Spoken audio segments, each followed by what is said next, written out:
Đây lại biển có xe chạy, gọi là chạy thôi, nó cần có cơm,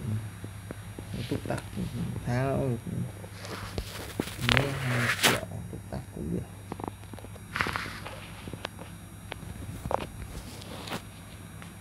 Tuấn Hầm như thằng đấy là đây vậy, thân thân với nó vậy thì bảo nó chỉ cho Hằng làm affiliate, thằng đấy làm kiếm được vậy thì bảo hỏi dò xem nó có dạy không, bảo Hằng lên mà học ở nhà mà làm, rảnh rỗi ở nhà làm ra tiền hơn nhiều, nó một con nghé nó ra tiền hơn nhiều là sửa thi quần áo, may đi quần áo,